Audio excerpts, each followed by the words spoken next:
ويوم يعض الظالم على يديه يقول يا ليتني اتخذت مع الرسول سبيلا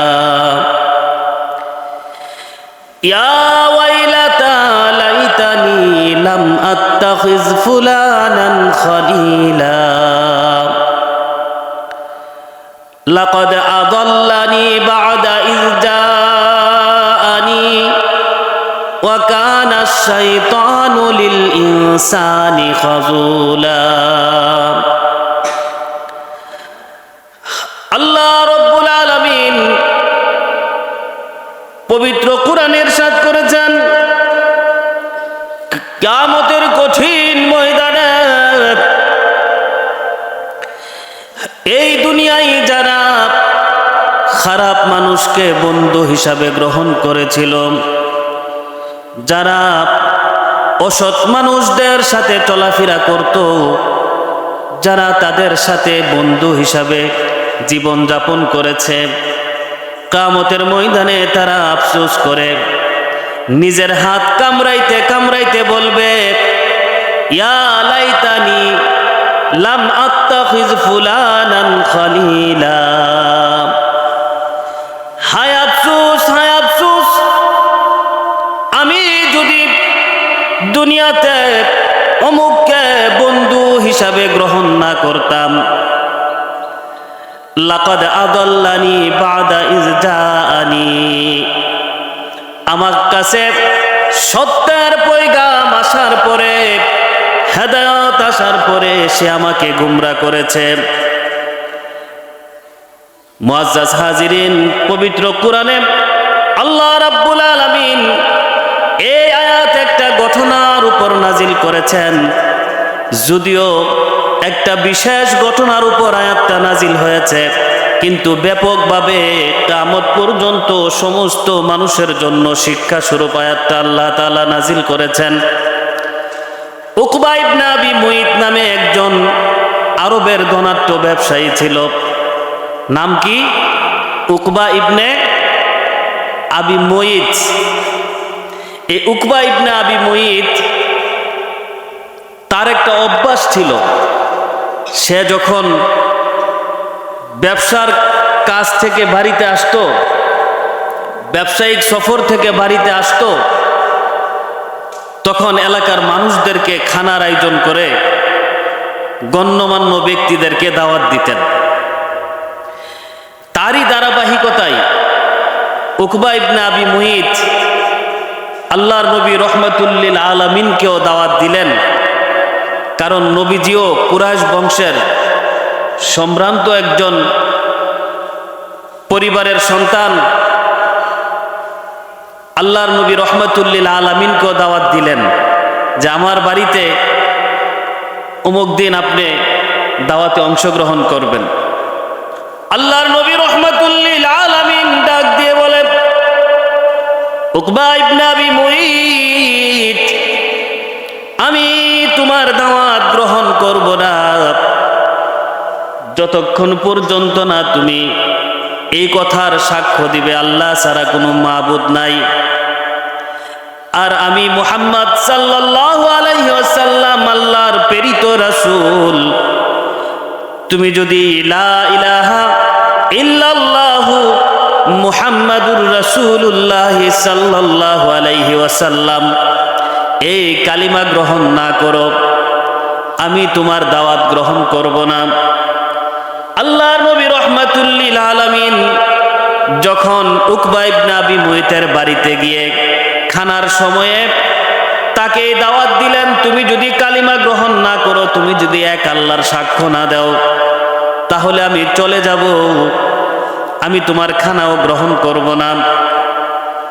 উকবা ইবনে আবি মুইত তখন নবীজির সাথে এই কথার সাক্ষ্য দিলেন, কালিমা গ্রহণ করলেন। নবীজি তার বাড়িতে খাওয়া দাওয়া করল, কিন্তু তার এক বন্ধু ছিল উবাই ইবনে খালফ। উবাই ইবনে খালফ সে ওই জামানায় সবচেয়ে বড় একজন খারাপ মানুষের মধ্যে অন্যতম একজন খারাপ মানুষ ছিল, নবীজির খুব বিরোধিতা করত। নবীজিকে গালিগালাজ করত, বিভিন্নভাবে নবীজিকে কষ্ট দিত, নবীজিকে সহ্য করতে পারত না। সে যখন শুনল মানুষের কাছ থেকে যে উকবা ইবনে আবি মুইত নবীজির কালিমা গ্রহণ করে মুসলমান হয়ে গেছে, পরে তার সাথে যখন দেখা হলো তখন উকবা ইবনে আবি মুইতের বন্ধু উবাই ইবনে খালফ সে খুব রাগ করলো উকবা ইবনে আবি মুইতের উপর, যে আমি শুনেছি তুমি নাকি কালিমা গ্রহণ করেছ, তুমি নাকি মুহাম্মদের ধর্ম গ্রহণ করেছ সাল্লাল্লাহু আলাইহি সাল্লাম, আমি তোমার সাথে বন্ধুত্ব রাখতে চাই না, তুমি যদি মুহাম্মদের ধর্ম গ্রহণ করে থাকো তাহলে তোমার সাথে আমার বন্ধুত্ব এখানেই শেষ। কিন্তু উকবা ইবনে আবি মুইত উবাই ইবনে খালফ তার একজন ঘনিষ্ঠ বন্ধু, এই জন্য উবাই ইবনে খালফকে বলল, আরে মুহাম্মদ আমার বাড়িতে গেল, খাওয়া দাওয়া শুরু হবে এরকম টাইমে সে দাওয়াত দিল, যদি এখন দাওয়াত গ্রহণ না করি তাহলে আমার বাড়ি থেকে এরকম একজন ব্যক্তি চলে যাবে, আমি এটা ভালো মনে করি নাই, এই জন্য কালিমা গ্রহণ করছি, আমি তো মন থেকে গ্রহণ করি নাই। তখন উবাই ইবনে খালফ উকবা ইবনে আবি মুইতকে বলল, ঠিক আছে, তুমি যদি মন থেকে কালিমা গ্রহণ না করে থাকো তাহলে তুমি এখন মুহাম্মদের কাছে যাইবা, যাইয়া তার মুখের উপর থুথু নিক্ষেপ করে এই কথা বলবা যে আমি তোমার কালিমা গ্রহণ করি নাই, মন থেকে গ্রহণ করি নাই, তোমার কালিমা তোমাকে আবার ফিরিয়ে দিয়ে গেলাম। ভাইরা আমার, এই জালেম উকবা ইবনে আবি মুইত আল্লাহর নবী রাহমাতুল লিল আলামিনের দরবারে যায়, তার দুষ্ট বন্ধু উবাই ইবনে খালফের পরামর্শে নবীজির বাড়িতে যাইয়া নবীজির চেহারা মুবারকের দিকে থুতু নিক্ষেপ করে বলে, হে আব্দুল্লাহর ছেলে মুহাম্মদ সাল্লাল্লাহু আলাইহি ওয়াসাল্লাম, আমি তোমার কালিমা মন থেকে গ্রহণ করি নাই, আমি শুধু তোমাকে ওই দিন খাওয়ানোর জন্য তোমার কথা শুনেছিলাম, তোমার প্রস্তাব রেখেছিলাম, মূলত মন থেকে আমি কালিমা গ্রহণ করি নাই, তোমার কালিমা আমি তোমার কাছে আবার ফিরিয়ে দিয়ে গেলাম। ভাইরা আমার, এই জন্যই কিয়ামতের ময়দানে উকবা ইবনে আবি মুইত সহ এই দুনিয়ায় যারা খারাপ লোকদেরকে বন্ধু বানিয়েছে, জালেমকে যারা বন্ধু বানিয়েছে, আল্লাহর নাফরমান নবীজির দুশমনদেরকে যারা বন্ধু বানায়া দুনিয়ায় চলাফেরা করে, কিয়ামতের ময়দানে আফসোস করবে আর হাত কামড়াইতে থাকবে। ওয়ায়াউমা ইয়াবদুল যালিমু আলা ইয়াদাইহি ইয়াকুলু ইয়া লাইতানি ইত্তাখাযতু মা'আর রাসূলি সাবিলা, হাত কামড়াইতে থাকবে আর বলতে থাকবে, ইয়া লাইতানি, হায় আফসোস, হায় আফসোস, আমি যদি রাসূলদের সাথে সৎ পথে চলতাম, আমি যদি রাসূলের কথা মতো চলতাম তাহলে কতই না ভালো হইতো। আজকে আমার সামনে জাহান্নাম, জাহান্নামে আমাকে নিক্ষেপ করা হবে, আফসোস করবে আর হাত কামড়াইতে থাকবে আর বলতে থাকবে, ইয়া ওয়াইলাতা লাইতানি লাম আত্তাখিজ ফুলানান খলিলা, হায় আমার দুর্ভাগ্য, আমি যদি অমুককে বন্ধু হিসাবে গ্রহণ না করতাম তাইলেই কত ভালো ছিল। মুআজ্জাজ হাজিরিন, এই জন্য দুনিয়াতে আপনি কার সাথে চলবেন, আপনি কাকে বন্ধু বানাইবেন, আপনাকে চিন্তা করে বন্ধু বানাইতে হবে, চিন্তা করে চলতে হবে। কেউ যদি সৎ মানুষকে বন্ধু বানায় তাহলে সৎ মানুষের সাথে তার হাসন নসর হবে। আল্লাহর নবী রাহমাতুল লিল আলামিন হাদিসের মধ্যে ইরশাদ করেন, আল মারউ মা'a মান আহাব্বা, এই দুনিয়াতে যে যাকে মুহাব্বত করবে কিয়ামত তার সাথেই হবে। এজন্য আপনি দেখতে হবে যে আপনি কাকে বন্ধু বানাইছেন। হযরত ইবনে আব্বাস রাদিয়াল্লাহু তাআলা আনহু বলেন যে লা তুসাহিব ইল্লা মুমিনান, তুমি মুমিন ব্যতীত কাউকে বন্ধু বানাইও না। ওয়ালা ইয়াকুল তাআমাকা ইল্লা তাকিয়ুন, আর মুত্তাকি ব্যতীত তোমার খানা যেন অন্য কেউ না খায়। মুমিন ব্যতীত বন্ধু বানানো যাবে না, মুত্তাকি ছাড়া অন্য কাউকে খানা দেওয়া যাবে না। মুআজ্জাজ হাজিরিন, এই জন্য বলি যে দুনিয়াতে আপনি যদি আলেমের সাথে চলেন, আপনার হাসর নসর আলেমের সাথে হবে। দুনিয়াতে আপনি যদি মদখুরকে বন্ধু বানান, কিয়ামতের দিন মদখুরের সাথে উঠবেন। গাঞ্জাখুরকে বন্ধু বানাইলে গাঞ্জুরটির সাথে হাসর নসর হবে। ইয়াবা, বাবাখুর, আরো বিভিন্ন নেশাগ্রস্ত যারা, এদের সাথে যদি আপনি চলাফেরা করেন, এদের সাথে আপনার হাসর নসর হবে। আল্লাহর নবী রহমাতুল্লিল আলামিন হাদিসের মধ্যে বলেন, কুন আলিমান, তুমি আলেম হয়ে যাও। যদি আলেম হইতে না পারো, আও মুতাআল্লিমান, আলেমের ছাত্র হয়ে যাও। যদি আলেমের ছাত্র হইতে না পারো, মুস্তামিয়ান, তুমি আলেমের কথা মতো জিন্দেগি যাপন করো।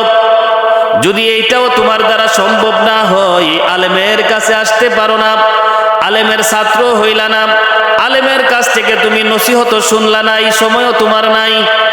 আল্লাহর নবী বলেন, আও মুহিব্বান, তাহলে ঘৃণা করো না, আলেমকে মুহাব্বত করো। এই 4 প্রকারের মধ্যে থাকো। ওয়ালা তাকুন খামিসান, পঞ্চম প্রকারে যাও না। যদি তুমি এই 4 প্রকারের বারে যাইয়া তুমি আলেমকে ঘৃণা করা শুরু করে দাও, আলেমের বদনাম, আলেমের শিকায়ত, গালিগালাজ করো, তাহলে তুমি ধ্বংস হয়ে যাবে। ফাতাহলিক, তাহলে তুমি ধ্বংস হয়ে যাবে। আজকে যুবক, এই যুবক, তুমি কার সাথে চলো? ওই যে যুবক মোবাইল টিপে, ওয়াজ শুনতে আইসো মোবাইল টিপে। আরে বাবা, তোমার আজকে মোবাইলে সারাটা দিন চলে যায়, মোবাইল সারা দিন তুমি মোবাইল নিয়ে পড়ে থাকো। তুমি আজকে চুলের কাটিং, এই যে চুলের কাটিং কি অবস্থা, তুমি কারে দেখা চুলের কাটিং রাখছো? এই চুলের কাটিং তোমারে কে শিখাইলো? এই চুলের কাটিং তো হলো ইহুদি খ্রিস্টানদের। মেসি কাটিং, রোনাল্ডো কাটিং, মুরগি কাটিং, আরো যে কত ধরনের কাটিং কুটিং দিয়া এই চুলগুলো রাখো। তুমি কার বেশ ধরছো? এইভাবে যুবক হাফ প্যান্ট পরে, হাফ প্যান্ট, এই যে হাঁটুর উপরে প্যান্ট, হাঁটুর উপরে প্যান্ট, এগুলো একটা বালেগ একটা ছেলে, একটা যুবক ছেলে, তুমি তো নবীর, তোমার দাইমি ফরজ হলো হাঁটু পর্যন্ত রেখে রাখা। এখন হাফ প্যান্ট পরে রাস্তা দিয়ে চলে। এত বড় ছেলে, কানের মধ্যে 2টা লাগাইছে, 2 কানে 2টা লাগাইছে হেডফোন, ইয়ারফোন লাগাইয়া, আর হাঁটুর উপরে হাফ প্যান্ট পরা সে দিব্যি হারতেছে, লাশ শরম বলতেই নাই।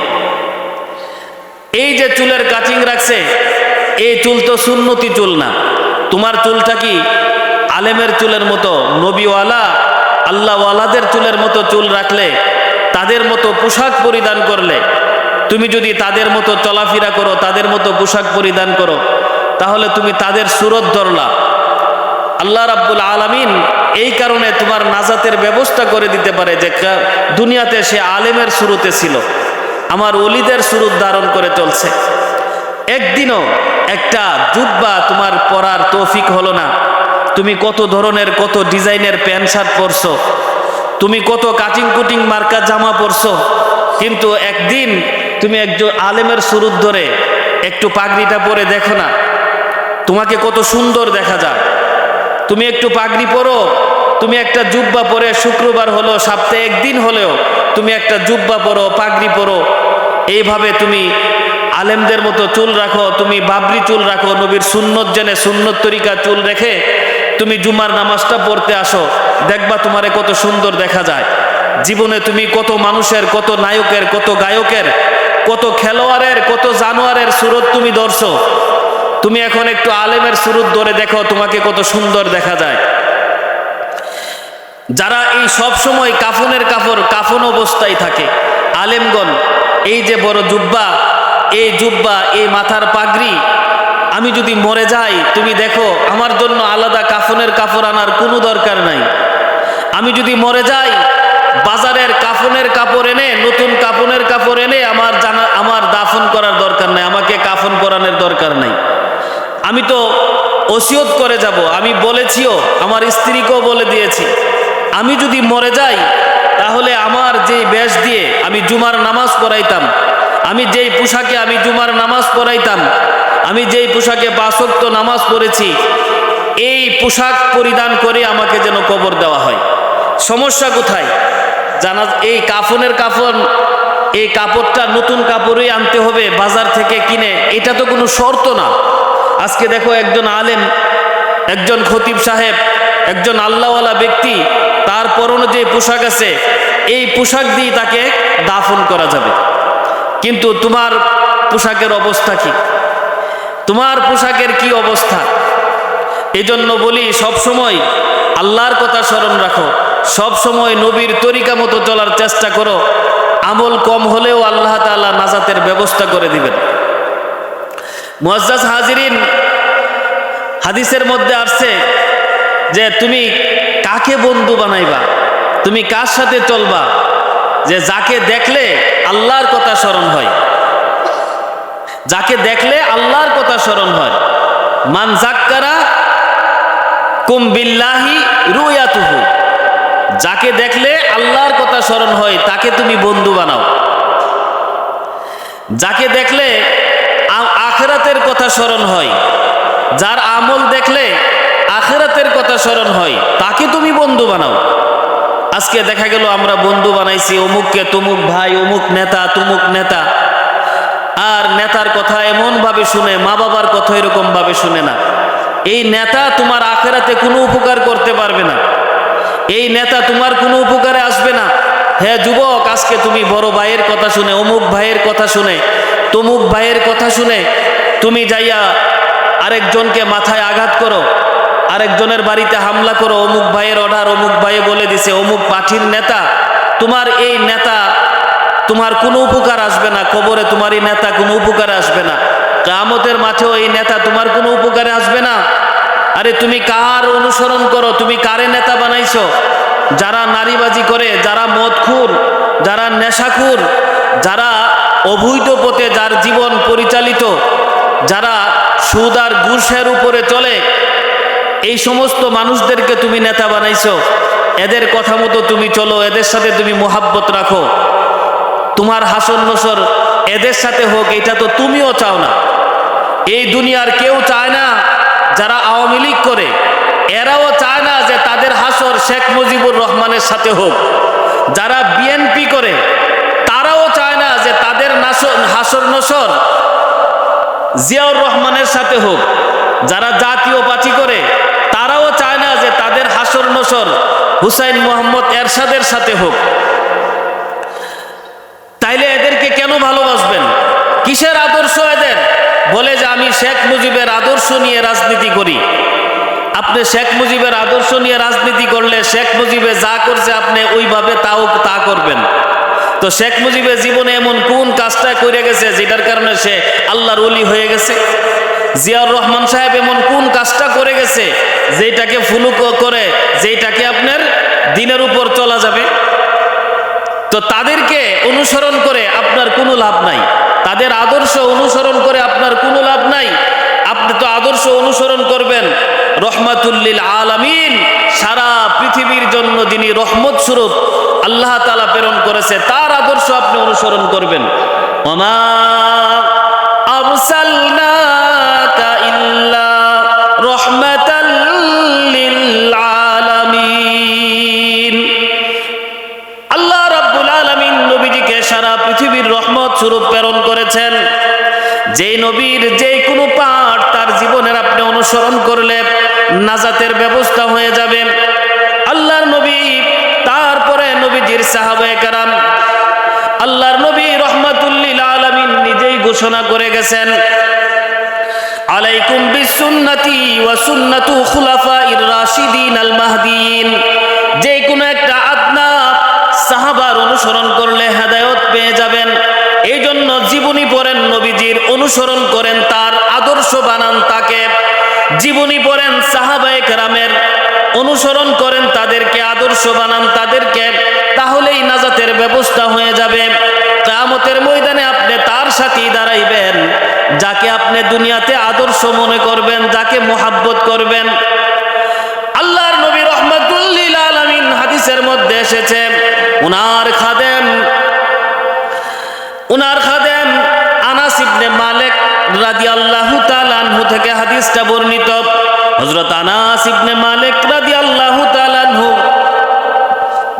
বর্ণনা করেন, একদিন আমি এবং আল্লাহর নবী মসজিদে নববী থেকে বের হইতেছিলাম। দরজার বেদুইন দাঁড়ানো। ওই বেদুইন হঠাৎ করে নবীজিকে প্রশ্ন করে বসল, মাতা সা ইয়া রাসূলুল্লাহ, হুজুর কিয়ামত কখন হবে? বেদুইনটা নবীজিকে প্রশ্ন করে, হুজুর কিয়ামত কখন হবে? নবীজি লোকটাকে ডাক দিয়ে বলে, তুমি কিয়ামতের ব্যাপারে প্রশ্ন করো, কিয়ামতের সম্বন্ধে তোমার কি প্রস্তুতি আছে? লোকটা ডাক দিয়ে বলে, ইয়া রাসূলুল্লাহ, আমার তেমন কোনো আমল নাই, কিয়ামতের জন্য আমার কোনো প্রস্তুতিও নাই, তবে আমি আপনাকে মোহাব্বত করি, আমি আপনাকে ভালোবাসি। আল্লাহর নবী রাহমাতুল লিল আলামিন তখন লোকটাকে ডাক দিয়ে বলেন, শোনো, আল মারউ মান আহাব্বা, আল মারউ মা'a মান আহাব্বা, এই দুনিয়াতে যে যাকে মোহাব্বত করবে কিয়ামতের ময়দানে সে তার সাথেই হাসর নসর করবে। হযরত আনাস ইবনে মালিক রাদিয়াল্লাহু তাআলা আনহু তিনি বলেন, নবীজির এই কথা শোনার পরে আমি এত খুশি হয়েছি, এত খুশি হয়েছি, জীবনে কোনো দিন এত খুশি হয় নাই, ভবিষ্যতেও কোনো দিন এত খুশি হইতে পারবো না, অতীতেও কোনো দিন এত আনন্দিত ছিলাম না। কিন্তু নবীজি যখন বলেছে আল মারউ মা'a মান আহাব্বা, কিয়ামত হবে তার সাথে, দুনিয়াতে যাকে সে মোহাব্বত করবে, আমি এত খুশি এই জন্য হয়েছি, আমি আল্লাহর নবী রাহমাতুল লিল আলামিনকে ভালোবাসি, আমি আবু বকরকে ভালোবাসি, আমার বিশ্বাস হয়ে গেছে কিয়ামতের ময়দানে আমি আল্লাহর নবী এবং আবু বকর রাদিয়াল্লাহু তাআলা আনহুর সাথেই হাসর নসর করব। এই জন্যে দুনিয়াতে চলতে গেলে একটু হিসাব করে চলতে হবে। মোহাব্বত কাকে করবেন একটু চিন্তা করে মোহাব্বত করবেন। যাকে তাকেই ভালোবাসলে, যার তার আদর্শ গ্রহণ করলেই চলবে না। আদর্শ গ্রহণ করব নবীজির, ভালোবাসবো নবীজিকে। ততক্ষণ পর্যন্ত আমি পরিপূর্ণ মুমিন হতে পারবো না, যতক্ষণ পর্যন্ত আমি আমার নবীকে নিজের জীবনের চেয়ে, সন্তানাদির চেয়ে, স্ত্রীর চেয়ে, মা বাবার চেয়ে, এমনকি সারা পৃথিবীর সমস্ত মানুষের চেয়ে বেশি ভালো না বাসবো, ততক্ষণ পর্যন্ত আমি পরিপূর্ণ মুমিনই হতে পারবো না।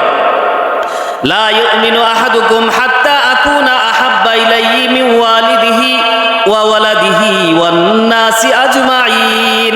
নবীজি হাদিসের মধ্যে এই কথা বলেছেন, ততক্ষণ পর্যন্ত পরিপূর্ণ মুমিন হওয়া যাবে না যতক্ষণ পর্যন্ত আমি সমস্ত মানুষের চেয়ে, আমার মা বাবা, সন্তানাদি, স্ত্রী সন্তান, ভাই বোন, আত্মীয় স্বজন, এমনকি সারা পৃথিবীর সমস্ত মানুষের চেয়ে নবীজিকে মোহাব্বত না করব, ততক্ষণ পর্যন্ত আমি পরিপূর্ণ মুমিন হতে পারবো না।